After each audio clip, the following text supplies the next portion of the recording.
Greetings from Rauta, I'm Jerry, and this time we delve into the world of funeral doom metal from United Kingdom. Esoteric being one of the forefathers, the pioneers of the genre. Here we have the debut album as a reissue of 2023. Now, this came through Aesthetic Death as a celebration to band's massive career, already, 30 years in the business. And the band was founded as early as 1992. And this first album, here you can see it, Epistemological Despondency, came out like 2 years later. So now we're roughly celebrating the 30th anniversary of the band.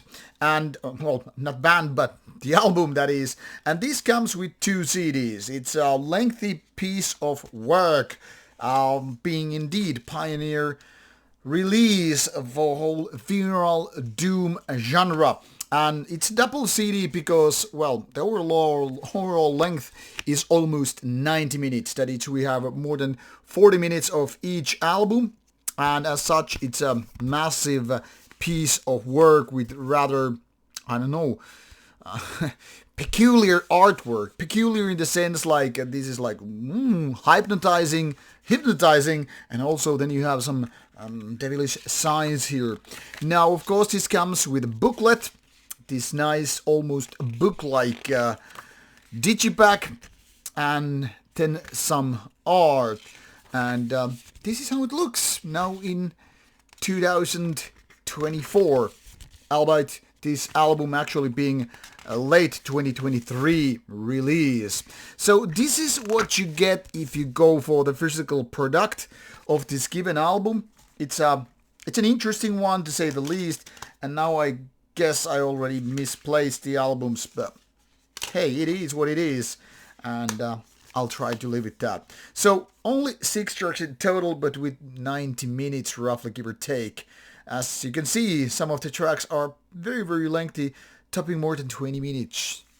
Now, what you need to know about the band is that on top of things being a funeral doom pioneer, this often labeled as funeral doom / death metal, and that is not without a reason.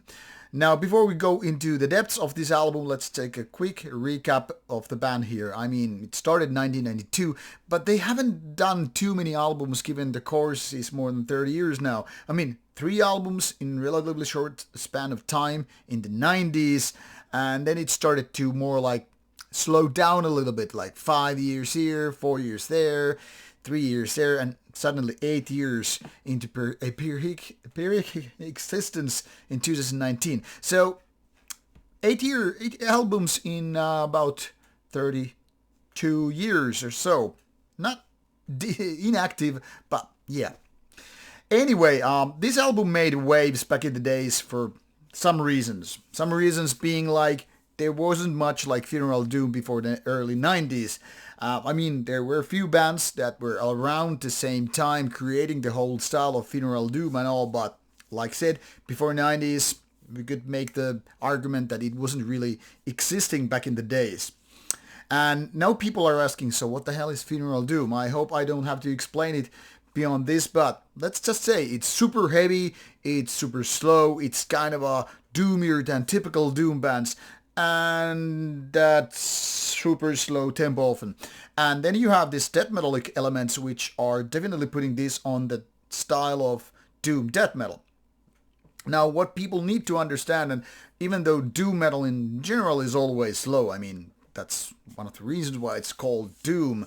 Of course, trad doom is more akin to heavy metal, and doom death is then again like slowed down death metal in so many ways, but more dramatic. Now, funeral doom is even more dramatic than your typical doom death metal, and that is something that people sometimes don't make the difference between the two styles here.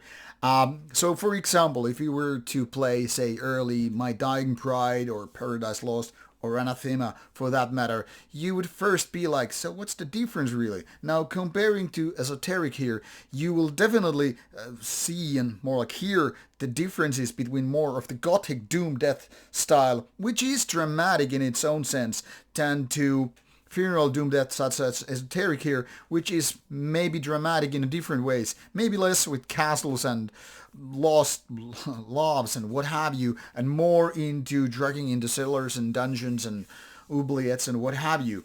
Now, because of this super slow tempo and extensive songwriting in terms of like lengthy tracks and all, this might be a little bit of an acquired taste of an album. I mean, I know people who kind of just worship the bands like Esoteric and some of the Finnish names doing the same style. In case you're wondering what I really mean, it's just easy to open similar tabs in here and find like, okay, there's bands like Thergodon from Finland and Skepticism, of course, from Finland, and not to mention Unholy. Then again, some newer bands, but they're newer ones. But more, I guess, this would be roughly with Skepticism and Thergodon, and then, of course, Disembowelment from Australia and Evoken from United States, which is here mentioned as the number one similar artist for the style. But if you don't know any of these bands, well, then you're in for a treat, or maybe other way around, because like I said, this is an acquired taste. You have to be ready to embrace these lengthy songs that never seem to end. I mean, there are parts where you would say, yes, it's kind of something to do with a lot of post-rock or post-metal things in the sense like it's building up for a very long moment, and sometimes there is no escape. There is no climatic moment when you're like, okay, I'm about to sneeze. 5 minutes later, you're still holding your nose, figuring out it never came out.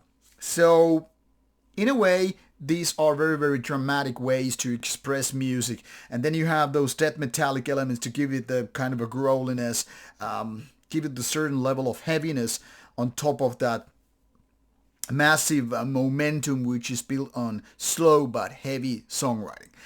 Because of the nature of Funeral Doom in general and this album in particular, because it's a double album and as such, very, very lengthy one, this is indeed hard to get into. I mean, you kind of have to wait it to grow on you.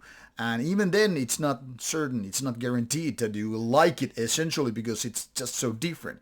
Now, people more into hectic music, war metal in general, but also fast tempo black metal might feel like this is a drag. This is like the opposite of things where grindy music and such go from one point to another within 1 or 3 minutes and then it's gone. Next song, move on. Whereas this is like, hey, we're gonna build this song for 20 minutes and not much happens during the chorus. It's more about ambience, really. It's almost like a droney experience and in such ways.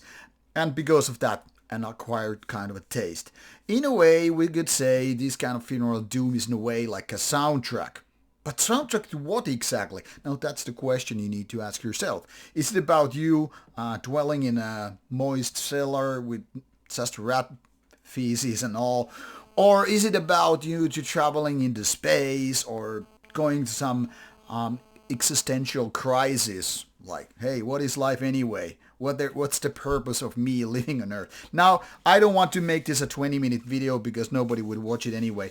But just to give it a little bit of an idea, Funeral Doom is something else, combined with death metal, maybe a little bit more approachable than just without the death metal part. But be it as it may, hard cookie to crack. Now, if I got you interested in this one, links are provided in the description box, and this CD has been out since, well, last year.